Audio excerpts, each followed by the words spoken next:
Budapest.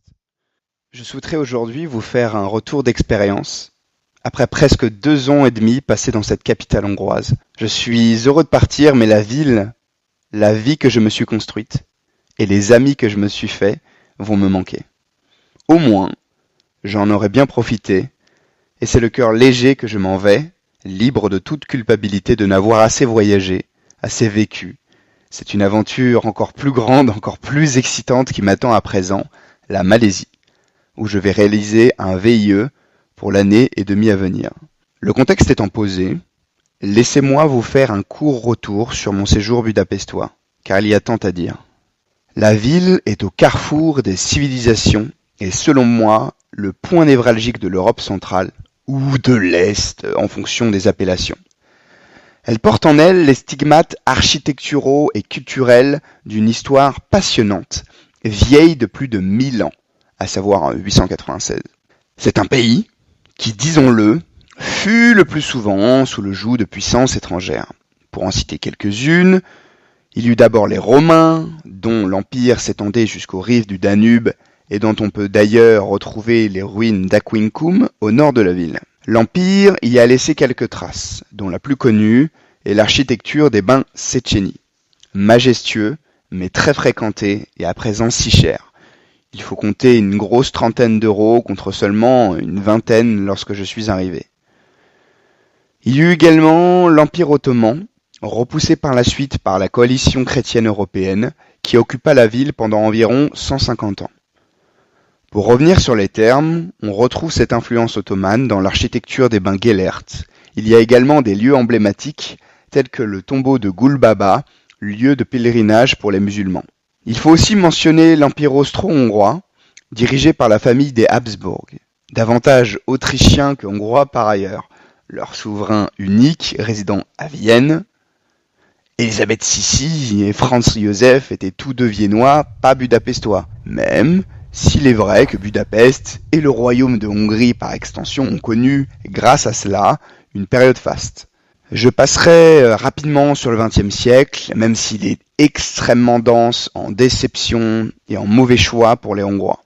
Mais pour vous en résumer la chose, à la fin de la Première Guerre mondiale, où les Hongrois appartenant encore à l'Empire austro-hongrois à cette époque, perdirent tout et se virent dépossédés de 60 à 70% de toutes leurs possessions, territoires, ressources, finances, etc. C'est le traité de Trianon, encore un traumatisme aujourd'hui. Et lorsque la Hongrie parvient enfin à se relever, survient la Seconde Guerre mondiale où ils se rangent du côté de l'Allemagne nazie, collaborant, disons-le, avec zèle. En effet, ils créent leur propre parti nazi national, les Croix fléchées, et déportent les 3/4 de la population juive locale, celle-ci passant de 800 à 200 000 à la fin de la guerre. À la fin de la guerre, justement, ils passent sous l'autorité de l'URSS, qui ne leur fait clairement pas de cadeau. Et même s'ils tentent de se rebeller, notamment en 1956, ils sont vivement réprimés. Il faudra attendre la chute du mur pour qu'ils prennent enfin le chemin de la liberté et de l'indépendance. Anecdote rigolote, il y a un impact de balle sur la vitre de la cour de mon immeuble. On raconte que cela serait la première balle tirée lors de cette insurrection. Ce fut un long aparté. Mais comme vous pouvez vous en douter, on ne sort pas indemne d'une histoire aussi riche. Et on observe partout dans le centre-ville les marqueurs de ce dense passé. Culturellement, il y a vraiment de quoi faire dans la ville, car en plus d'être majestueuse, elle regorge de musées, tous plus captivants les uns que les autres. Pour n'en citer que quelques-uns, il y a le plus connu, bien sûr, le musée de la Terreur, relatant principalement l'occupation russe et les sévices commises. Il y en a aussi un au nom imprononçable. Alors, je ne m'y risquerai pas. Celui-ci se penche davantage sur la Première Guerre mondiale et ses conséquences. C'est d'ailleurs mon préféré.